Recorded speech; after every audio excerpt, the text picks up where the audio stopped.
Alors, j'ai pu recevoir les pièces nécessaires. Donc, on a un filtre à air qui est neuf. Donc, le système complet de frein. Alors, par contre, je pensais qu'il était déjà purgé, c'est pas le cas. Donc, il va falloir que je le purge. Et on a un levier noir et sur l'ancien, c'est un levier gris. Sauf que le levier d'embrayage est gris. Donc, je pense que je vais échanger les deux leviers histoire que ça soit pas dispareillé. On a donc l'injecteur que j'ai cassé. Et on a une petite bougie. Je me suis dit que ça pourrait pas lui faire de mal. Dans tous les cas, une bougie, voilà, ça coûte pas très cher. L'injecteur, je crois que j'en ai eu pour 22 €. Donc franchement, voilà, c'est raisonnable. Système de frein, si je dis pas de bêtises, c'est 35 €. Ça doit être 8 € ou 6 €. Et la bougie, 3 €. Et avec les livraisons, les frais de livraison, du coup, ça c'est l'injecteur, ça à part. Avec les frais de livraison, donc pour ça, j'ai dû en avoir pour 55 €, il me semble. Donc voilà, franchement, c'est plus que raisonnable. Surtout que le système de frein est livré complet, donc avec les plaquettes. Alors, donc j'ai commencé par le plus facile.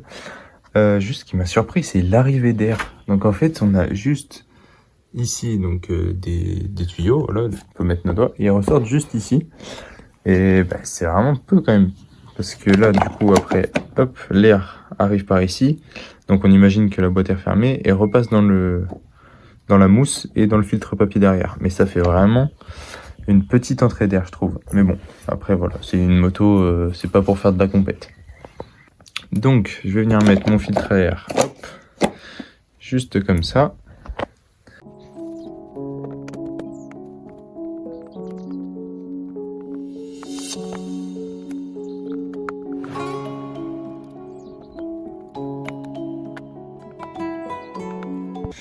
Alors, ça y est, j'ai enfin réussi à remettre le nouvel injecteur. J'ai vraiment galéré parce que la vis qui est pour serrer, qu'est-ce que je fais là, je suis derrière.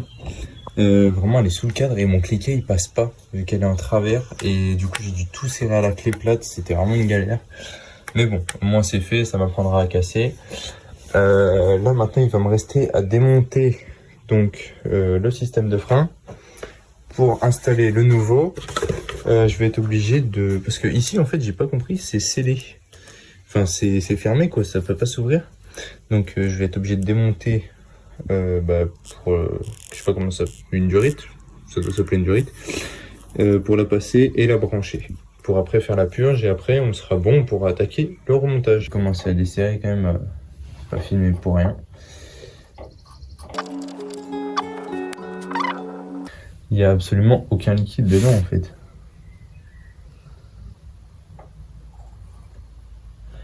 Même par le petit trou. Ouais, je sais pas. Mais c'est complètement... Il n'y a rien qui est sorti. Bon, au moins la durite, une fois soufflée, elle sera peut-être bonne. Parce que là, je pense qu'il y a des bouchées. Mais bon, voilà, ça fera des pièces en rab, on va dire. Hop. Donc maintenant, je peux enlever l'étrier qui lui est grippé.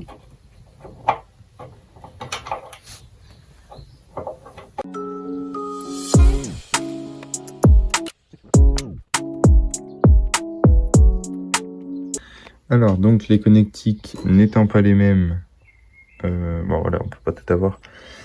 J'ai déjà payé ça pas très cher, en plus je vais pas me plaindre. Je vais couper le fil à ce niveau-là, donc pour en rajouter un peu de longueur, et me rattacher sur le fil existant ici. Pardon, je cadre vraiment mal. Je vais peut-être pas vous filmer l'entièreté du truc, je vais essayer de faire une petite soudure à l'étain histoire d'être sûr que ça tienne. Et voilà, j'aimerais bien vous filmer l'entièreté du truc, mais enfin là je filme à l'iPhone, donc l'espace de stockage c'est quand même assez limité, sachant qu'il est déjà bien plein. Et puis même ça ferait une vidéo trop longue, donc je vous reprends au fur et à mesure des étapes, et ça sera sûrement plus agréable à regarder.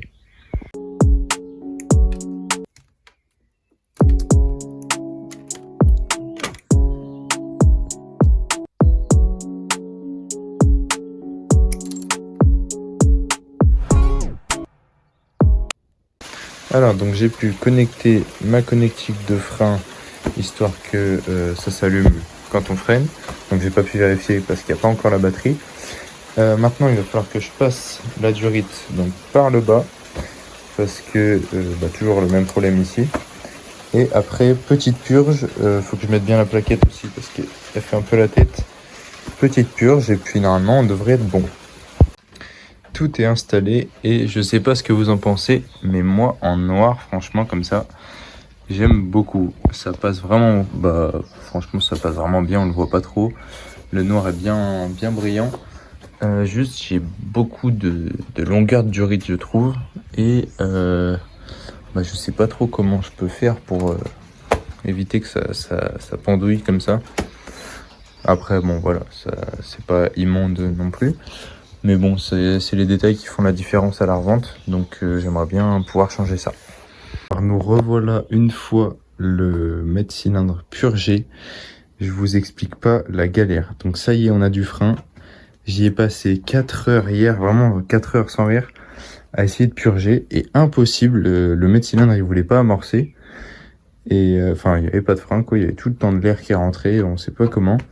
Donc j'ai contacté un de mes potes qui m'a dit que lui avait un truc qui se branchait sur le compresseur et tout, exprès, ça marchait bien apparemment. Donc je suis allé chez lui cet après-midi et même avec ça marchait pas. Donc on a commencé on a essayé plein de fois, on a commencé à capituler entre guillemets. Et en démontant donc l'étrier juste pour voir comme ça si les plaquettes étaient bien mises ou quoi, donc il y avait rien d'anormal, on l'a remonté et une fois remonté, il y avait du frein. Donc en fait, on ne sait même pas quelle était la cause, mais bon, l'essentiel c'est qu'il y ait du frein. Vu qu'il y a eu beaucoup de liquide de frein qui a coulé sur le disque et plaquette, je captais vraiment comme une quéquette. On a poncé disque et plaquette, donc on a disque à la paille de fer et plaquette, je sais pas comment il a fait, mais bon, maintenant elle morde un petit peu. Parce qu'au début, quand on a remonté, même quand il y avait de la pression, ça freinait pas du coup parce que le liquide de frein sur les plaquettes de frein ça fait vraiment pas bon ménage. Donc bon, maintenant j'ai mon pot qui est repeint, donc je vais pouvoir refixer ce qui l'habille, voilà, et après on va remonter tout ça. Ma ligne est remontée, je sais pas ce que vous en pensez, mais en noir mat comme ça, je trouve que ça rend vraiment bien. Alors juste les parties métalliques là, on voit les grosses traces de doigts et mes résidus de scotch aussi, la partie que j'ai camouflée. Ouais, je l'ai laissé au soleil pour faire sécher la peinture, tout ça. Et le scotch a fondu en fait, donc il y a de la colle dessus. Donc bon, je vais repasser un petit coup de harpic et puis ça va y aller tranquillement. Donc on va venir changer notre petite bougie par la même occasion. Donc hop, on lui fait une petite remise au propre. On a tout nettoyé, tout ça, donc la bougie, ça passait par là aussi. C'est un élément quand même incontournable. Et le problème venait sûrement, et même très fortement, de l'essence. Parce que j'avais laissé l'essence donc dans un bidon juste ici. Et mon père s'en est servi pour le tracteur tondeuse. Et il m'a dit qu'il avait carrément galéré à tondre l'herbe, quoi. Enfin, apparemment, il faisait que de brouter le truc, donc... ça explique pourquoi quand on tournait il se passait des petites choses bizarres. Je fais tout tomber au passage. Et donc voilà, on a filtre à air neuf, bougie neuve, frein neuf, échappement repeint. On a tout ce qu'il faut pour être d'attaque. Réglage soupape, enfin calage soupape, oui. Donc franchement là il n'y a aucune raison qu'elle tourne pas rond. Maintenant si elle tourne pas rond, voilà, on va rentrer dans des frais supplémentaires je pense. Injecteur neuf aussi. Donc là, franchement, niveau moteur, il y a tout qui est... comment dire ? Il y a tout qui va aider à son bon fonctionnement. Alors ça y est, la moto est prête à redémarrer. Il suffit juste de remettre le réservoir. Mais avant de le remettre, tout simplement, je vais vérifier le filtre à essence. Parce que, bon, voilà, on va lui faire une révision complète. On met toutes les chances de notre côté. Vu l'état de l'essence, il y avait du dépôt. Donc, voilà, ça lui fera pas de mal. Donc voilà notre crépine qui vient d'être soufflée. Donc j'ai pas voulu la démonter parce que déjà je sais même pas comment ça se démonte et puis ça avait l'air bien galère. Franchement elle avait pas de résidus ou quoi, elle était assez propre. Donc voilà, petit coup de soufflette pour être sûr et puis voilà. Maintenant on repart sur le remontage. Alors je vous présente la moto cette fois-ci en route. On peut l'entendre le pot. C'est faux, ça fait pas de bruit. Mais cette fois-ci, petite différence avec avant. c'est que quand on tourne, il se passe quelque chose. Là, j'ai doublé. Enfin, vous pouvez voir l'aiguille du coup. Et ça, je sais pas si je vais le réparer parce que j'ai vu que c'était pas un élément obligatoire pour le contrôle technique. Donc je vous avoue, j'ai pas trop envie de m'emmerder avec ça. Parce qu'en plus, ça a l'air bien galère. Et donc voilà, la moto, le ralenti tient. Donc j'ai galéré un peu parce que la vis, en fait, au lieu de la tourner, enfin de la serrer, donc pour monter le ralenti, il faut la desserrer pour le faire monter. Donc bon voilà, c'est un petit détail. Donc là on a le filtre à air qui est neuf, la bougie qui est neuve. Normalement elle tourne impeccable, mais juste elle a du mal à démarrer au kick. Donc je sais pas pourquoi, il va falloir que je peaufine les réglages je pense. Et on a donc le compartiment batterie que je vais pas remettre les carénages tout de suite parce que la batterie est morte, donc il faut la changer pour avoir le démarreur électrique. Parce que oui, la moto a un démarreur électrique. Et bah donc on n'a pas encore pu le tester. Donc prochaine étape, acheter une batterie et bah voilà, tout simplement. Alors je sors du magasin de batterie, elle est toute neuve. Et maintenant regardez, donc on a un contact, on entend la pompe à essence qui s'amorce et le démarreur au quart de tour. Franchement je suis refait que le démarreur elle marche parce qu'il a pas tourné depuis 2 ans, ça aurait pu être grippé ou autre. Et donc là la moto nickel. Maintenant elle tourne impeccable, tous les voyants fonctionnent, tout ce qui est électrique fonctionne, les pleins phares aussi. Donc franchement là maintenant il va nous rester plus qu'à tout remonter en nettoyant les pièces. Et puis voilà, c'est à peu près tout. Donc voici nos suspensions qui viennent d'être repeintes et remontées tout simplement. Donc voilà, on voit que c'est un peu mieux, c'est assorti à la ligne. Donc ouais, je suis plutôt content du rendu.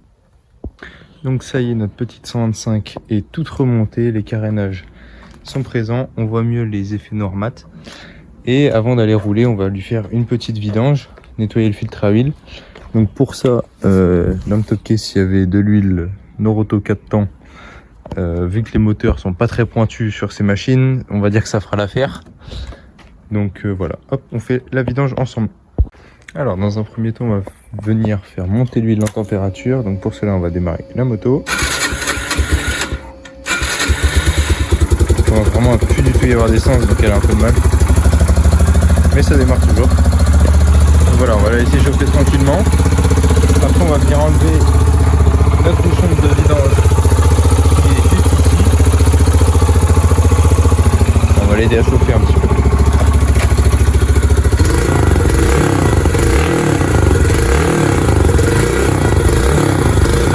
Comment je vais... Ah, et au fait, je vous ai pas dit, le contour avec la batterie, ça y est, il marche.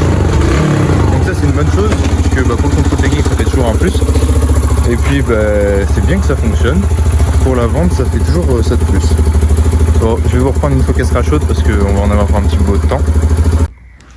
On va venir dévisser notre vis.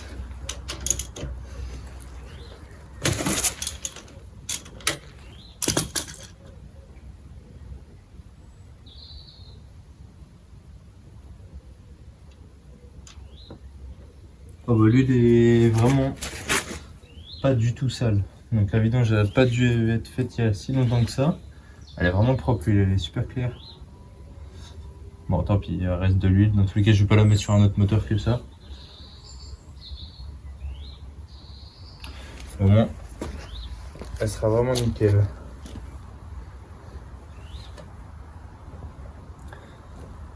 C'est bête parce qu'elle doit vraiment pas avoir beaucoup d'heures celle-là. Maintenant, on va revenir remettre notre huile. Il reste pile poil la bonne quantité, c'est-à-dire 1 litre. Donc c'est quand même un gros compte, comment on dit, contenant. Enfin 1 litre pour un moteur, c'est pas mal. Hop. On arrive au bout.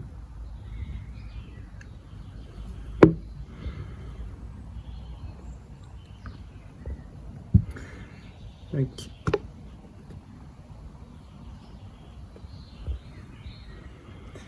Et voilà, maintenant on peut dire que la révision est totale. Donc pour la vente, on va pouvoir mettre tout ça en avant, le filtre à air neuf, bougie neuve, vidange faite, jeu aux soupapes fait. Et voilà, normalement, ça devrait partir comme un petit pain. Ou pas, d'ailleurs, je sais pas. Ce qui m'embête vraiment pour la vente, c'est juste ces égratignures sur le réservoir et le pet. Mais bon, on peut pas avoir une moto parfaite, mais dans l'ensemble, en état général, elle est vraiment super bien là, quand même. Il n'y a vraiment plus aucun défaut à part ce réservoir. Et donc voilà les amis, c'en est fini pour cette série de vidéos sur la restauration du 125YBR.